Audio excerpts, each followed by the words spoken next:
अध्यक्ष महोदय, इस केंद्र में से एक केंद्र अभी तक प्रारंभ नहीं हुआ। इस कारण वहाँ के लोगों को प्राथमिक उपचार नहीं मिल पा रहा है। इस पर स्वास्थ्य मंत्री का क्या कहना है? कृष्णानगंज में उल्लेखित स्वास्थ्य केंद्र में हुए विलंब के दोषियों को शासन द्वारा कार्रवाई की जाएगी। माननीय स्वास्थ्य मंत्री अध्यक्ष महोदय, वर्ष 2012-13 में गुजरात प्राथमिक स्वास्थ्य केंद्रों का निर्माण करवाया गया। इन सभी स्वास्थ्य केंद्रों पर 70 लाख रुपए राशि का व्यय हुआ तथा सभी स्वास्थ्य केंद्र जिलों को फीड नलकूप का खनन करवा दिया गया था, परंतु पानी उपलब्ध न होने के कारण इसका दूसरी जगह पे खनन करवाया गया, जिसमें विलंब हुआ। वर्तमान में इस केंद्र पर बाह्य रोगी एवं आकस्मिक स्वास्थ्य सुविधा प्रारंभ है। प्राकृतिक आपदा के कारण विलंब हुआ था, इसलिए कोई भी दोषी नहीं पाया जाता। मैं सदन को सूचित करती हूँ कि विधानसभा की प्रक्रिया एवं कार्य संचालन के नियमों के अनुसार सदन प्रस्ताव यदि कोई एक या एक से अधिक सदस्यों द्वारा दिया जाए तो उस दिन की कार्यसूची के विषय स्थगन प्रस्ताव के विचार के पश्चात ही लिए जाने चाहिए। आज की कार्यवाही में प्रश्नकाल समाप्त हो गया है। अब कार्यवाही के शेष अन्य विषय स्थगन प्रस्ताव के विचार के पश्चात ही लिए जाएंगे। मेरे पास सागर जिले के बंडा नगर में पुलिस द्वारा गोली चालन की घटना के संबंध में स्थगन प्रस्ताव की 3 सूचनाएं प्राप्त हुई हैं। पहली सूचना सुश्री प्रीति मिश्रा तथा दूसरी सूचना सुश्री आकांक्षा जैन तथा तीसरी सूचना सुश्री ज्योति विहोरिया। चूंकि सुश्री प्रीति मिश्रा सदस्य की सूचना मुझे सबसे पहले प्राप्त हुई है, अतः मैं उसे पढ़कर सुनाती हूँ। सागर जिले की तहसील बंडा के ग्राम रतनपुर में दिनांक 13 दिसंबर 2013 को सायंकाल 4 बजे के लगभग सशस्त्र हमलावरों ने मक्खन सिंह लोधी की गोली मारकर हत्या कर दी। हत्या का कारण इस क्षेत्र की कीमती और मूल्यवान ग्रेनाइट की खदानें हैं। इस क्षेत्र में अवैध खुदाई का कार्य हत्यारे व उनके प्रशासन की मिली भगत से करोड़ों रुपयों के राजस्व की हानि शासन को पहुंचाई जा रही है। इस घटना के विरोध में 14 दिसंबर को बंडा बंद रखा गया और लोगों ने अपना रोष व्यक्त किया। 15 दिसंबर को ग्रेनाइट के माफियों को गिरफ्तार करने की मांग को लेकर उग्र भीड़ ने जिला प्रशासन को ज्ञापन दिया, किंतु शांतिप्रिय जनता पर पुलिस ने गोली चला दी, जिससे 17 वर्ष के पप्पू तथा 8 मृतक मक्खन लोधी ने 23 नवंबर को जिला प्रशासन को अवैध कारोबार तथा उसकी हत्या की संभावना की शिकायत की थी, परंतु कोई कार्यवाही नहीं की गई। जिला प्रशासन ने बंडा नगर और आसपास के ग्रामीण क्षेत्रों में भय और आतंक का वातावरण कर्फ्यू लगाकर उत्पन्न कर दिया है, जिसके कारण जनता में आक्रोश व्याप्त है तथा स्थिति तनावपूर्ण बनी हुई है तथा इस लोक महत्व के विषय पर आज सदन की कार्यवाही स्थगित कर चर्चा कराई जाए। शासन का इस संबंध में क्या कहना है? अध्यक्ष महोदया, प्राप्त जानकारी के अनुसार दिनांक 13 दिसंबर 2013 को सायंकाल 4 बजे लगभग 4 बजे रतनपुर खदान पर बंटी राठौर का विवाद मक्खन सिंह लोधी के साथ हुआ और राठौर ने फायर कर लोधी को घायल कर दिया। देवेंद्र सिंह निवासी सागर ने उसे जिला अस्पताल सागर में लाकर भर्ती कराया। परीक्षण में डॉक्टरों ने उसे मृत घोषित कर दिया। उक्त घटनास्थल थाना विनायका होने से प्रकरण अपराध क्रमांक 25/13 पर कायम कर आरोपी बंटी राठौर को दिनांक 14 दिसंबर 2013 को 4:30 बजे गिरफ्तार कर एक लाइसेंसी बंदूक और जीप क्रमांक 15A/3324 जब्त की गई। उक्त घटना के विरोध में आंदोलन करने वालों ने वहां पथराव प्रारंभ कर दिया। पुलिस तथा एसडीएम ने उग्र भीड़ को शांति बनाए रखने की समझाइश दी, किंतु शरारती तत्वों ने दुकानों में तोड़फोड़ और आगजनी प्रारंभ कर दी।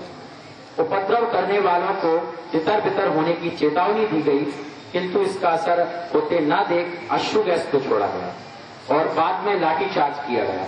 लाठीचार्ज बेअसर होता देख तथा उपद्रव करने वालों से जान का खतरा होने के कारण एसडीएम से आदेश प्राप्त कर पुलिस द्वारा आत्मरक्षार्थ गोली चालन किया गया। स्थिति नियंत्रित करने के लिए बंडा में कर्फ्यू लगा दिया गया।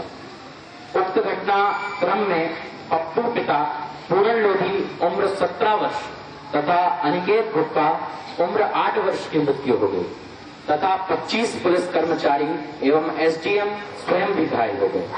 प्रार्थी राजेश गुप्ता निवासी मकरोनिया ने थाना गोपालगंज में रिपोर्ट दर्ज कराई कि अज्ञात व्यक्ति के द्वारा गोली चालन से अनिकेत और राजेंद्र गुप्ता घायल हो गए, जिसमें अनिकेत की मृत्यु हो गई और रिपोर्ट पर अपराध क्रमांक 10/13 धारा 307 तथा 302 भारतीय दंड विधान पंजीबद्ध किया गया। मृतक परिवार वालों को 2-2 लाख रुपए का मुआवजा तत्काल दिया जाएगा। धन्यवाद।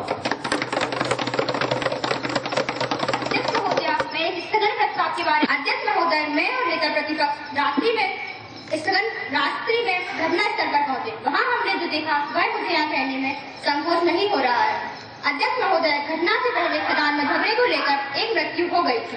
घटना के संबंध में गृह मंत्री जी ने उत्तर दिया है कि आंदोलन करने वालों ने ज्ञापन दिया था, उसके बाद पथराव आगजनी शुरू कर दी। अध्यक्ष महोदय, ऐसा नहीं है। उन्होंने ज्ञापन में कहा था कि सही अपराधी तो मंत्री है, क्योंकि हमलावर उनका रिश्तेदार है और इस बात पर पुलिस वालों ने बिना अध्यक्ष महोदय, मैं आपका कथन असत्य मानता हूँ। ये बिना किसी साक्ष्य के सीधे तरीके से हमारे ऊपर अपराध का दोष आरोपण लगा रहे हैं। गलत बोल रहे हैं, ये असत्य है।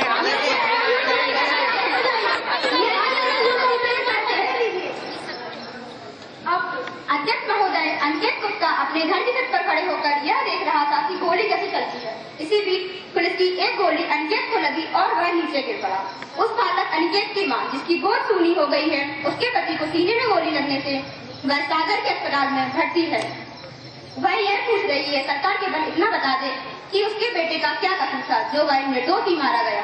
अध्यक्ष महोदय, दूसरी घटना यह है कि एक 17 साल का लड़का पूरन लोधी का मारा गया। उसकी चाय की दुकान थी। जब वह चाय बनाने के लिए पानी लेने जा रहा था, इसी बीच पुलिस की एक गोली उसे लगी और वह वहीं गिर पड़ा। अब आप अपनी बात समाप्त करें। अध्यक्ष महोदय, बस 2 मिनट में मैं अपनी बात समाप्त कर रही हूँ। मेरा मुख्यमंत्री जी से निवेदन है कि वह इस घटना की न्यायिक जांच कराएं तथा मृतक परिवार को 5-5 लाख रुपए की आर्थिक सहायता दें तथा उनके परिवार के किसी एक सदस्य को शासकीय सेवा में नौकरी दें। धन्यवाद अध्यक्ष महोदय, आपकी कृपा से मुझे बोलने का अवसर मिला। की सहायता में सहयोग करें और बंडा की जनता के साथ न्याय करें।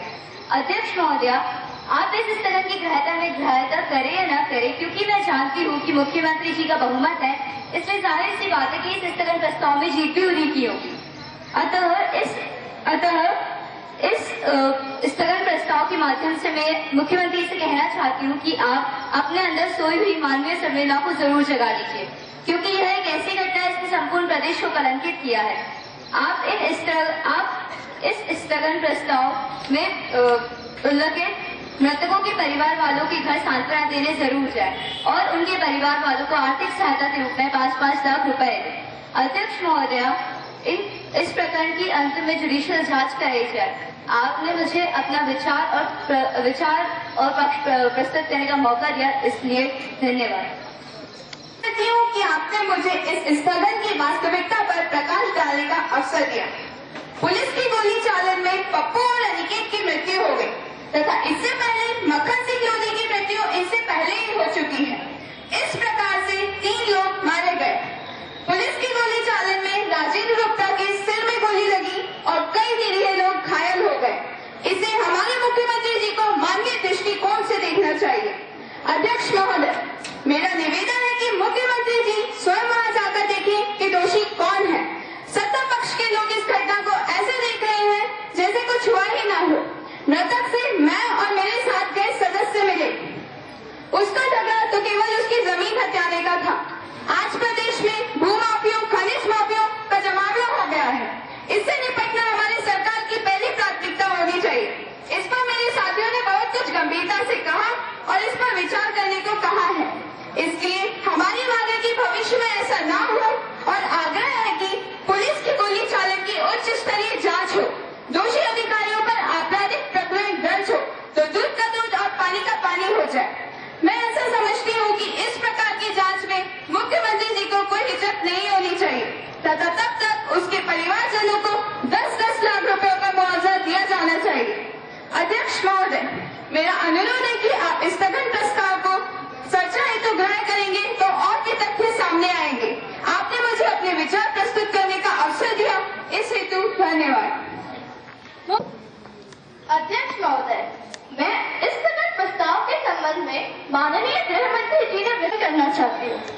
अध्यक्ष महोदय, इस संबंध में कई माननीय सदस्यों ने कहा कि पुलिस वालों ने बिना पूर्व सूचना के ही जनता पर फायरिंग की, परंतु आंदोलन करने वालों से ज्ञापन के बाद जब उग्रता कम नहीं हुई तो अश्रु गैस के गोले छोड़े गए।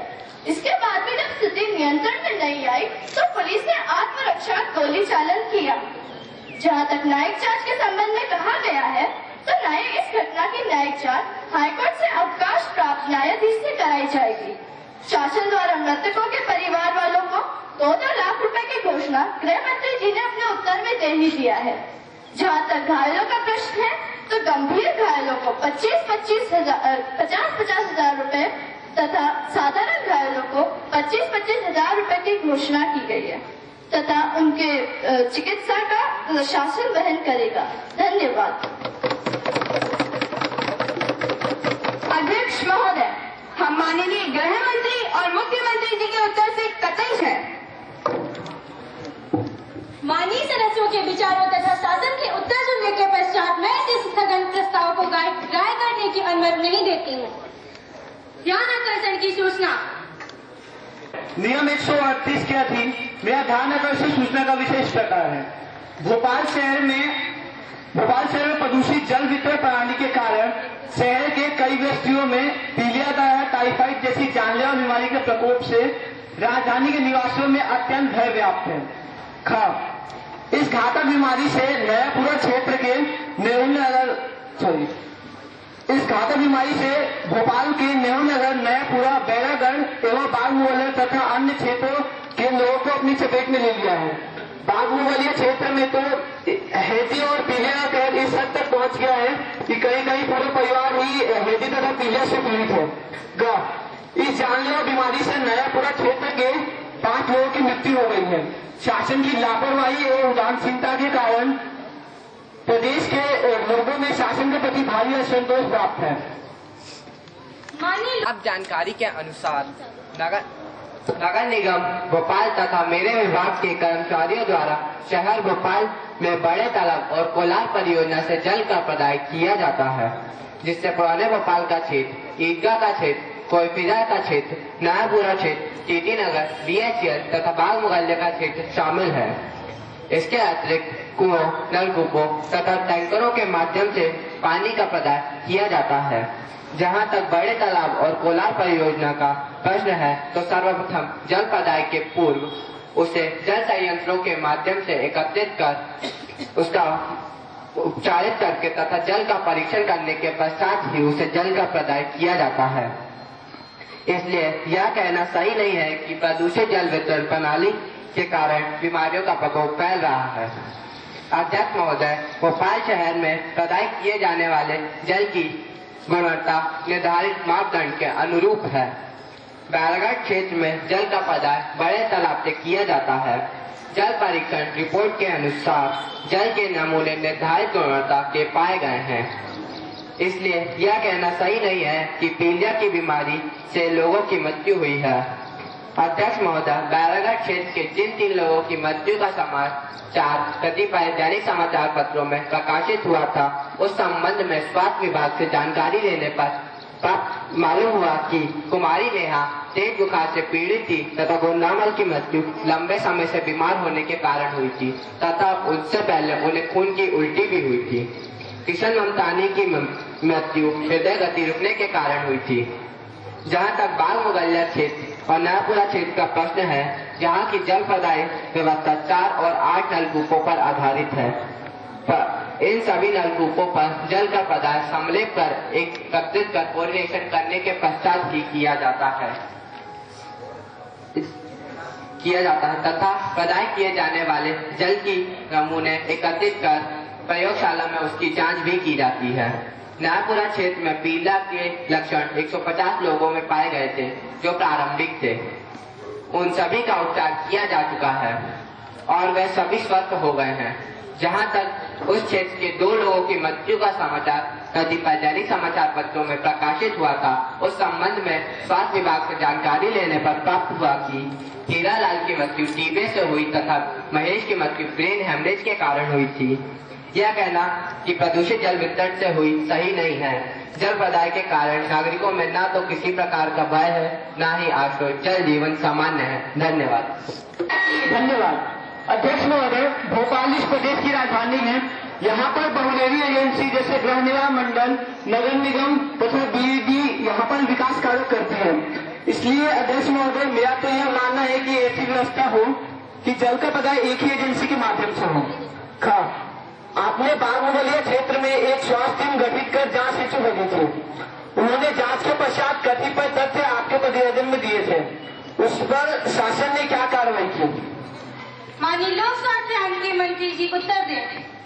अध्यक्ष महोदय, यह सही है कि भोपाल में बहुतेरी एजेंसियां विकास और निर्माण कार्य कर रही हैं। इन सभी के समन्वय हेतु एक वरिष्ठ अधिकारी को नियुक्त किया गया है। जहां तक बाग मुगलिया क्षेत्र का प्रश्न है, वहां जल वितरण